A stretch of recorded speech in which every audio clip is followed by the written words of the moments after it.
하나님의 말씀은 요한복음 2장 1절부터 11절 말씀입니다. 제가 봉독하겠습니다. 사흘째 되던 날 갈릴리 가나에 혼례가 있어 예수의 어머니도 거기 계시고 예수와 그 제자들도 혼례의 청함을 받았더니 포도주가 떨어진지라 예수의 어머니가 예수에게 이르되 저들에게 포도주가 없다 하니 예수께서 이르시되 여자여 나와 무슨 상관이 있나이까 내 때가 아직 이르지 아니하였나이다. 그의 어머니가 하인들에게 이르되 너희에게 무슨 말씀을 하시든지 그대로 하라 하니라. 거기에 유대인의 정결 예식을 따라 두세 통 드는 돌 항아리 6이 놓였는지라 예수께서 그들에게 이르시되 항아리에 물을 채우라 하신즉 아귀까지 채우니 이제는 떠서 연회장에 갖다 주라 하심에 갖다 주었더니 연회장은 물로 된 포도주를 맛보고도 어디서 났는지 알지 못하되 물 떠온 하인들은 알더라. 연회장이 신랑을 불러 말하되 사람마다 먼저 좋은 포도주를 내고 취한 후에 낮은 것을 내거늘 그대는 지금까지 좋은 포도주를 두었도다 하니라. 예수께서 이 첫 표적을 갈릴리 가나에서 행하여 그의 영광을 나타내심에 제자들이 그를 믿으니라. 기도하겠습니다. 하나님 아버지 감사합니다. 오늘도 하나님의 백성들이 예수 그리스도의 이름으로 주님의 날로 구별하여 하나님께 예배드리게 하심을 감사합니다. 이 시간 하나님께서 주장하셔서 하나님의 말씀 온전히 역사하도록 인도하여 주시옵소서. 부족한 자 지켜주시고 하나님의 뜻만이 온전히 전해지도록 도와주시옵소서. 하나님 앞에 겸손함으로 드리는 이 귀한 예배에 은혜로 충만케 해 주시옵소서. 예수님의 이름으로 기도드립니다. 아멘. 예수께서 이 첫 표적을 갈릴리 가나에서 행하여 그의 영광을 나타내심에 제자들이 그를 믿으니라. 예수님께서 갈릴리 지역 나사렛 근처의 가나라는 조그만 촌에서 물을 포도주로 변화시킨 그 사건을 요한복음은 예수님의 첫 표적이라고 이곳에서 강조하고 있습니다. 표적이라는 표현은 기적과는 물론 비슷하지만 조금 다른 의미가 있습니다. 기적은 miracle이라고 말할 수 있다면 표적은 sign이라고 표현합니다. 기적은 그저 놀라울 만한 사건을 말한다면 표적은 놀랍기도 하면서 동시에 표시판과 같아서 무엇을 지시하는 것이에요. 그 자리에 가만히 있으라든지 오른쪽으로 가라든지 그러한 지시사항이 포함된 것이 그러한 기적이 바로 표적입니다. 놀라운 일에 나타나는 것은 주님의 영광입니다. 이 주님의 영광이 우리를 끌어가는 것이, 우리를 지시하는 것이, 그래서 그 영광을 따르며 우리는 믿게 된다는 이야기죠. 표적은 영광을 나타내고 사람들을 믿게 합니다. 예수께서 이 첫 표적을 갈릴리 가나에서 행하여 그의 영광을 나타내심에 제자들이 그를 믿으니라. 표적에는 주의 영광이 드러나고 믿음이 따르게 됩니다. 나다나엘이 성경을 읽고 기도할 때 예수님께서는 전혀 다른 정소에서도 그 내용과 그 마음까지도 다 간파하신 것은 놀라운 일입니다. 나다나엘은 예수님의 이 말을 듣고 거기서 주의 영광을 보며 그분을 하나님의 아들로 이스라엘의 임금으로 고백합니다. 그는 주의 영광을 보고 예수를 믿은 것이죠. 그러므로 그 사건은 나다나엘에게는 표적이 됩니다.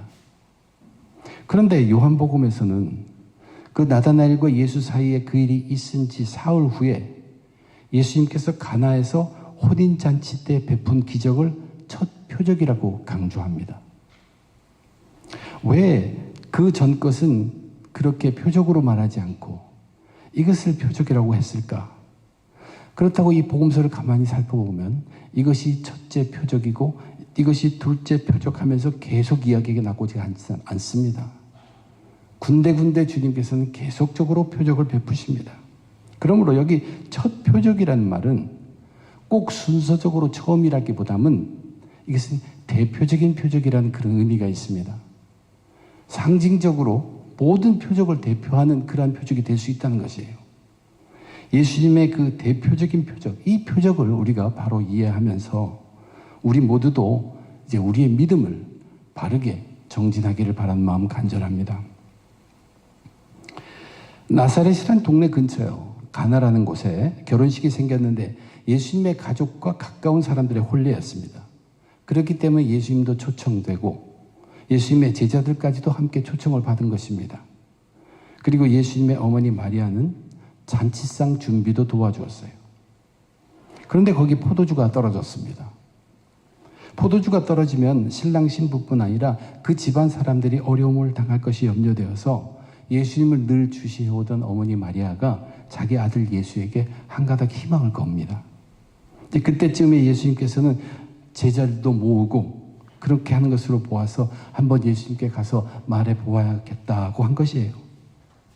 그래서 예수님께 가서 뭐라고 했냐면 저들에게 포도주가 없다라고 알렸습니다. 예수님이 이렇게 답하십니다. 여자여, 나와 무슨 상관이 있나이까? 내 때가 아직 이르지 아니하였나이다. 우선 이것은 거절한다는 뜻이죠. 그리고 나서 여자야라고 말합니다. 어떻게 어머니를 여자야 부를 수 있는가? 오늘날 우리는 그렇게 생각하지만 당시 여인들이 그렇게 부르는 것은 그들의 관습으로 보아선 버릇없는 것은 아니라고 합니다. 단지 자기 어머니를 그렇게 부르는 경우는 흔치 않았다고 합니다. 그런데 우리는 알고 있어요. 예수님은 나중에 십자가에서도 어머니 마리아를 부를 때 여자여 하며 부르셨습니다. 그리고 요한을 아들로 소개했어요. 여자여 보소서 아들이니이다. 오늘 여기서 예수님은 어머니에게 여자여, 그 다음엔 나와 무슨 상관이 있나이까? 이것은 조금 무례한 얘기 같이 들립니다. 주님은 이제 본격적으로 대중을 향해서 하나님의 사역을 시작한 예수님으로서 이제는 어머니와 자신과의 관계에 있어서의 변화를 말씀하신 것이에요. 마리아가 어머니로서 지금까지 자기에게 큰 영향을 끼친 것은 사실입니다. 그러나 이제는 예수님께서 마리아에게 영향을 미치는 관계입니다. 어머니가 예전에 생각하고 있는 그 생각대로 그 생각이 예전처럼 예수님께 영향을 미칠 수는 없다는 사실이에요. 왜냐하면 이제 예수님은 구세주이고 마리아 어머니는 죄인이기 때문에 그렇습니다. 그 관계를 말씀하신 것이에요. 이제는 그 어머니의 영향 아래서 일을 하는 것이 아니라 이제부터는 예수님은 아버지, 하늘의 아버지, 아버지 하나님과 긴밀한 관계로 모든 일을 이루어 가십니다. 어머니가 아니라 아버지입니다. 하늘에 계신 아버지와 가까이 모든 일을 해내신다는 얘기예요. 그래서 그 다음에 뭐라고 얘기하십니까? 내 때가 아직 이르지 아니하였나이다. 때를 정해주시는 것은 하나님입니다. 복음서에서 이 내 때가 아직 이르지 아니하였다 하는 것은 예수님이 자신이 십자가를 질 때가 아니라는 그러한 표현에 자주 사용하셨고, 또 예수님이 사람들 앞에 하나님의 아들로서 자신의 모습을 드러낼 때가 아직 되지 않았다라는 의미로도 사용하셨습니다. 그런데 일단 이렇게 거절하신 예수님께서 우리는 보면 조금 후에 그 기적을 베푸십니다. 그리고 마리아가 원했던 것이 일어나게 합니다. 그러면 우리들은 흔히 이렇게 생각합니다. 그렇게 하실 것이면서 왜 매정하게 말하셨을까 하는 생각도 해보죠. 그러나 예수님의 이 대답은 우리들에게 분명하게 알려주는 것이 있어요. 기적이라는 것에 대해서, 기적이란 어떤 것인가에 대해서 명확하게 해주는 대답입니다. 예수님이 베푸신 어떤 기적이라도 그 기적은, 특별히 이 기적은 마리아의 부탁으로 인한 것이 아니라는 사실이에요. 예수님이 베푸신 이 기적은 마리아의 부탁으로 인한 것이 아니라 이 기적을 위한 하나님의 때가 되었을 때 거기서 예수님께서 베푸신 것이라는 것을 명확하게 하신 것이에요. 예수님은 이제 아버지와 함께 일하십니다. 근데 예수님은 아버지와 본체예요. 한 분이십니다. 한 하나님이세요. 굉장히 가깝습니다. 하나님의 명령이 떨어지기 전에는 언제라도 때가 아직 이르지 않은 것입니다. 그러나 하나님께서 하라고 말씀하시면 언제라도 그것은 때가 된 것입니다. 그러니까 우리가 새겨들어야 할 것은 이것입니다. 어떠한 상황이 예수님과 하여금 기적을 베풀게 만든 것이 아니라 하나님의 때가 되어서 주어진 그 상황에서 표적이 베풀어지는 것입니다. 이것은 요청이나 상황과 별개의 것이에요. 하나님이 정한 시간에 하나님이 그 상황에 맞는 기적을 베푸신다는 얘기입니다. 이것이 마리아의 부탁으로 인한 기적이었다면 기적으로 끝나면 됩니다.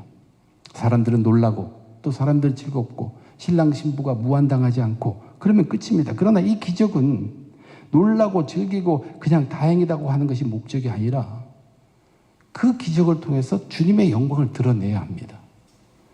그래서 그 주의 영광을 본 사람들이 믿음에 이르도록, 예수를 믿을 수 있는 믿음에 이르도록 하는 목적이 있는 기적으로 이것을 표적이라고 우리가 얘기하는 것입니다.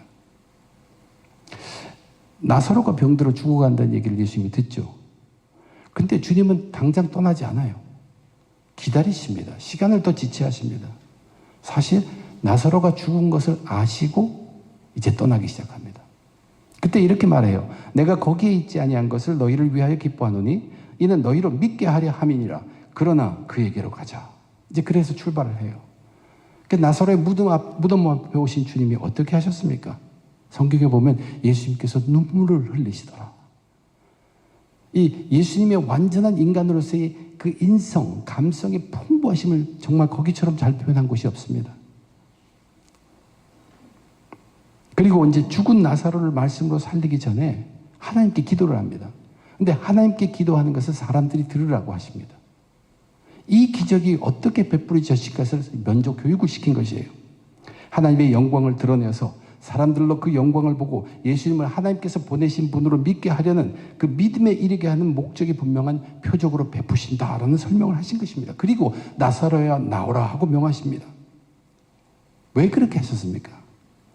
예수님은 나사로가 내가 눈물을 흘리실 정도로 사랑하는 나사로였기 때문에 살리신 것이 아니라는 뜻입니다. 하나님의 때를 기다렸고 그 때가 될 때 기적을 베푸신 것이죠. 이것은 요청에 의한 것이 아니었습니다. 우리들도 절망적인 상황에서 예수님께 매달리며 이 상황을 보시고 불쌍히 여기시며 기적을 베풀어 주옵소서라고 기도할 수 있습니다. 그러나 그 기도는 상황이 주님을 움직이게 해달라는 기도입니다. 예수님을 통해서 나타나는 놀라운 표적들, 기적들은 그렇게 일어나지 않는다고 이 대표적인 표적이 우리들에게 가르쳐주고 있어요. 표적이라는 것은 기적이 그렇게 베풀어지지 않은 것을 알게 합니다. 그러나 우린 같은 상황에서도 이렇게 기도할 수 있어요. 하나님, 어떤 은혜를 제게 주시려고 이런 어려운 가운데 저를 처하게 하십니까? 라고 기도한다면 그 기도는 나뿐만 아니라 내 이웃에게도 이 일을 통하여 은혜를 주시고자 하는 주님이다. 또 믿음을 더하게 하시고자 하는 주님임을 고백하는 것이 됩니다. 그런 사람은 소망을 가지고 기다립니다. 그리고 소망을 가지고 전진하게 됩니다. 바로 이것입니다. 기적을 베푸시는 것은 전적으로 하나님께 달려 있습니다. 그런데 그 하나님은 어떤 분이라고 늘 하는가요? 좋으신 하나님이죠. 그러므로 우리에게 필요하면 주십니다. 좋으신 하나님이시기 때문에. 우리는 우리 상황을 하나님께 우리의 마음, 우리가 처한 상황을 그대로 알려야 합니다. 그러나 많은 경우에 보면 그 우리가 알리는 상황도 우리는 우리에게 필요한 것만 알리고 있어요. 사실 실제로 우리가 처한 상황은 우리가 말하는 것보다 하나님이 더 확실하게 잘 알고 계십니다. 우리가 알아야 할 것은 주의 영광은 기적에만 나타나는 것이 아니란 얘기예요. 성경을 보면 주의 영광은 아주 세밀한 음성 가운데도 있었습니다. 이미 제자들은 요한과 안드레는 주님과 함께 있으면서 주님의 영광을 보았다 그랬어요. 또한 베드로와 빌립, 그들은 주님께서 나를 따르라 하는 그 말 한마디에 주의 영광을 보고 믿은 사람들이에요. 나단은 초자연적을 보아서 주님의 영광을 보았죠. 주의 영광은 기적에만 있는 것이 아니에요. 그러므로 우리가 잊지 말아야 할 것은 우리는 기적보다는 영광을 사모하는 사람들이에요. 이 영광, 독생자의 영광이라는 것이 무엇으로 가득 차 있다고 했습니까? 은혜와 진리입니다. 그러므로 우리는 기적보다는 은혜를 사모하는 사람들입니다. 그리고 기적보다는 진리를 사모하는 사람들이에요. 그래서 우리는 기적을 바라기보다는 믿음에 서 있기를 더 애써야 하는 사람들이에요. 이것이 처음에 우리가 받을 수 있는 교훈입니다. 기적은 우리가 요구해서 되는 것이 아닙니다. 우리는 기적을 바라기보다는 믿음에 더 서 있어야 합니다. 이제 거절과 같은 예수님의 대답을 들은 마리아지만 거절로 여기지 않고 마리아는 하인들에게 예수님이 시킨 대로 해라 라고 지시합니다. 잠시 후에 예수님께서 하인들에게 마당에 있는 돌 항아리 6개에 물을 가득 채우라, 물을 채우라 그렇게 말했어요. 이 돌 항아리라는 것은 유대 각 집마다 있는데 유대법에 따른, 그러니까 율법에 따른 정결 예식을 위해서 각 집 마당에 마련되어 있는 항아리입니다. 손님이 찾아오면 먼지 묻은 발도 씻기고 또 음식 먹기 전에 장로의 유전에 따라 손을 씻는 그 물이 필요한데 그 물을 바로 이 돌 항아리에 담아두고 있습니다. 그 크기는 집마다 다를 수 있겠지만 오늘 본문을 보니까 물 2-3통을 담을 수 있는 항아리라고 합니다. 2-3통, 그리고 사진 이런 것들을 볼 때 항아리 한 개가 그러니까 적어도 5갤런, 한 20리터 그 정도는 이상일 것이에요. 꽤 큰 크기의 항아리 6개가 거기 있었고 거기에 물로 꽉 채워진 것입니다. 그리고 나서 이 잔치를 책임지고 있는 연회장에게 그 물을 벗어 갖다 주라고 명합니다. 하인들은 순종했어요. 근데 연회장은 이 물로 만들어진 포도주를 마시고 놀라면서 신랑을 불러서 이렇게 말합니다. 사람마다 먼저 좋은 포도주를 내고 취한 후에 낮은 것을 내거늘 그대는 지금까지 좋은 포도주를 두었도다.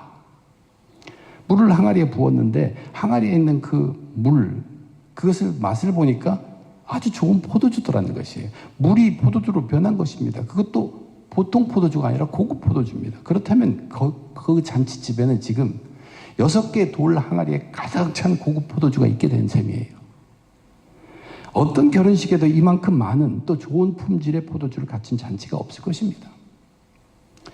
이 표적이 그러면 예수님의 첫 표적이라고 말한 근거가 우리 이 상황에서 무엇이라고 찾을 수 있습니까? 이 표적 가운데 그 상황이나 아니면 그 그림들이 상징하고 있는 뚜렷한 것이 있어요. 그것은 뭐냐면 구원 그리고 기쁨입니다. 구원과 기쁨이에요. 구약시대에 율법을 따라 정결 예식을 행함으로 정결하다고 판단을 받습니다. 매번 그렇게 씻는 것이에요. 그러나 그 완전하지 못하면 또 씻어야 합니다. 돌 항아리에 있는 물로 정결 예식을 행하는 것처럼. 그러나 앞으로는 그렇게 물로 씻는 정결 예식이 아니라 예수가 흘린 보배 피로 인해서 구원의 잔이라고 하죠. 그 포도주, 그것으로 인해서 우리 인간의 더러운 죄가 말끔히 단번에 다 씻음을 받게 됩니다. 예수를 믿는 자마다 누구든지 단번에 모든 죄를 씻음 받게 됩니다. 이것이 구원입니다. 내가 구원의 잔을 들고 여호와의 이름을 부르리다 하는 시편의 말씀이 있죠. 또 이렇게 구원받은 자들은 하나님의 자녀로 거듭난 자가 되어서 하나님의 상속자가 되므로 그 상속할 그것은 엄청난 것들이에요. 그래서 거기에는 기쁨이 넘치게 되어 있어요. 또 구원에 대해서 우리가 얘기할 때 구원은 예수님을 신랑으로 맞이하는 것과 똑같습니다. 여기 결혼식과 똑같아요. 하늘의 잔치가 베풀어집니다. 그런데 거기에 신랑은 좋은 포도주를 끊임없이 제공하는 그런 신랑입니다. 오늘 여기에 신랑이 그렇게 되었어요. 예수님에 의해서. 그리고 신부는 가슴 설레는 신부들. 그것이 우리들입니다. 결혼식의 잔치, 기쁨이 넘치는 구원입니다. 우리가 들을 교훈이 뭡니까? 예수님께서는 이제 이 복음서를 계속 진행하는 가운데 계속 기적을 베푸실 것입니다. 근데 표적으로 베푸신 어떤 기적에도 주의 영광이 나타나는데 그 영광은 반드시 구원과 관계된 영광이라는 사실이에요. 놀라운 일이 벌어지면 먼저 구원을 생각하라 그런 뜻입니다. 구원과 관련된 은혜, 구원과 관련된 영광이라면 그것은 죄와 관련된 영광일 것이고 믿음과 관련된 영광입니다. 구원의 은혜와 구원의 진리가 가득한 영광입니다. 우리는 예수님께서 베푸신 기적 속에 반드시 구원의 메시지가 있음을 알아야 합니다. 오병이어 그 기적을 체험한 사람들이 바로 이 사실을 몰랐어요. 거기서 구원이 말하는 자기들의 죄를 보지 못했습니다. 그 구원을 이루시는 하나님 아들임을 그들은 똑바로 보지를 못했습니다. 그래서 그들은 예수님을 세상 임금으로 삼으려고 했고 예수님은 그들을 피해 혼자 산으로 가셨습니다. 오늘날 저와 여러분 우리들도 놀라운 일들이 일어납니다. 기적을 체험합니다. 그렇게 기적을 체험하면서 그 기적의 체험을 자랑하기에 앞서서 우리는 그 기적을 통해서 자기 구원과 자기 이웃의 구원을 그것을 위한 메시지로 겸손히 새기며 그것을 표적으로 받아야 한다는 사실입니다. 우리는 기적을 구하는 것이 아닙니다. 우리는 은혜를 사모하고 진리를 사모하는 사람들입니다. 그리고 우리는 기적이 일어났다고 하면 반드시 구원에 대해서 깊은 생각을 할 줄 알아야 합니다. 이제 오늘 본문 마지막 절은 그런데 이렇게 기록하고 있어요. 예수께서 이 첫 표적을 갈릴리 가나에서 행하여 그의 영광을 나타내심에 제자들이 그를 믿으니라. 자, 표적이 행해지고 그로 인해서 영광이 나타나고 믿음이 세워졌습니다. 그런데 누구의 믿음이 세워졌다고 얘기하고 있습니까? 제자들이 그를 믿으니라. 이 결혼식에 예수님과 함께 참석한 제자들, 이미 주님의 영광을 보고 그리고 예수를 믿고 따르기로 한 자들입니다. 예수를 믿은 자들이에요. 그 지난주에 우리가 공부한 거죠. 요한과 안드레, 주님과 하루 지냈어요. 그 속에서 주님의 영광을 보았습니다. 그래서 그분을 메시아로 믿고 남에게 그것을 전하는 사람이 되었어요. 예수 믿는 자가 되었어요. 근데 그 제자들이 더 믿더라라고 기록하고 있습니다. 베드로와 빌립, 자기를 택하시고 부르시는 그 주님의 절대적인 주권, 거기에 압도돼서 그 속에서 주님의 영광을 보고 예수를 믿고 철저하게 순종한 사람들이 되었다고 했죠. 나다나엘도 마찬가지예요. 주님의 초자연적인 능력을 듣고서 그것을 통해 주님의 영광을 보고 주님을 하나님의 아들로 이스라엘 임금으로 믿고 고백한 자입니다. 이들은 전부가 다 이미 예수를 믿는 자들이에요. 그런데 오늘 본문 마지막 결론을 보면 이 제자들이 예수를 믿으니라. 가나 혼인잔치에서 베푼 예수님의 기적은 제자들을 더욱더 믿게 했다는 얘기예요. 이제 한번 실제적으로 이 기적의 이야기 속에 제자들을 한번 생각해 봅니다. 과연 제자들은 그날 일어난 기적에 대해서 얼마나 알고 있을까? 사실은 설명을 하지 않기 때문에 우리들은 잘 모릅니다. 그런데 이들은 포도주가 떨어졌다는 사실도 몰랐을 수 있습니다. 그것뿐만 아니라 잔치 후반에 등장한 그 고급 포도주가 하인들이 돌 항아리에 채운 물이었다는 것을 알지 못했을 수도 있어요. 그렇지만 이 제자들은 그 잔치에서 아주 색다른 것을 경험합니다. 이 색다른 것이 무엇이냐면 자기들이 한 번도 경험하지 못한 표현할 수 없는 어떤 신비함이에요. 신비하게도 여기는 풍성하고 신비하게도 여기는 즐거움이 있고 신비하게도 여기는 질서가 정연한 그런 결혼식인 자기는 한 번도 참석해 보지 못한 것이에요. 그러나 그들은 이것이 왜 그렇게 된지를 압니다. 왜냐하면 예수님이 거기에 함께 계시기 때문이에요. 예수님의 참석 외에는 그것을 자기들의 믿음의 근거로 하면 그 외에는 다른 길이 설명할 길이 없기 때문에 이것이 제자들이 다시 본 주님의 영광이고 그래서 그들은 예수님을 더욱더 믿게 되었다는 얘기예요. 만약 제가 말한 이것이 사실이라면 제자들은 예수님이 물을 포도주로 변화시킨 기적과도 상관없이 자신들이 믿는 예수님과의 동행함을 통해서 함께 있음을 통해서 표적을 본 것입니다. 이분이 함께 하시니까 이렇게 신비롭고 즐겁고 풍성하고 평화스럽네. 역시 하나님의 아들이시다. 메시아다. 그들이 그렇게 믿을 수 있었던 것은 그 전에 그들에게 믿음이 있었기 때문입니다. 믿음 위에 믿음을 더한 것이에요. 저는 이것을 강조하고 싶습니다.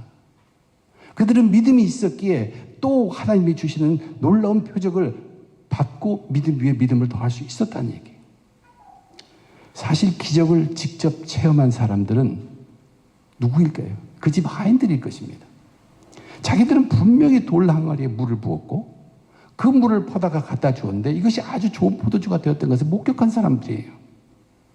그들은 항아리에 물을 채우라고 명한 예수님을 보면서 아니 저 사람이 누구야 하고 분명히 놀랐겠지만 오늘 성경은 그들의 믿음에 대해서는 얘기하지 않습니다. 물이 변해서 된 포도주를 맛보고 신랑을 불러서 칭찬한 그 연회장, 그 사람 분명히 기적의 현장에 있으면서도 기적조차도 모르는 사람입니다. 그러니까 기적이 일어났다고 그 기적이 전부 다 표적으로 받아들여지진 않는다는 뜻이에요. 잔치에 참석한 대부분의 사람들 그저 즐겼습니다. 너무 좋았어. 참 좋았어. 술이 아주 기가 막혔어.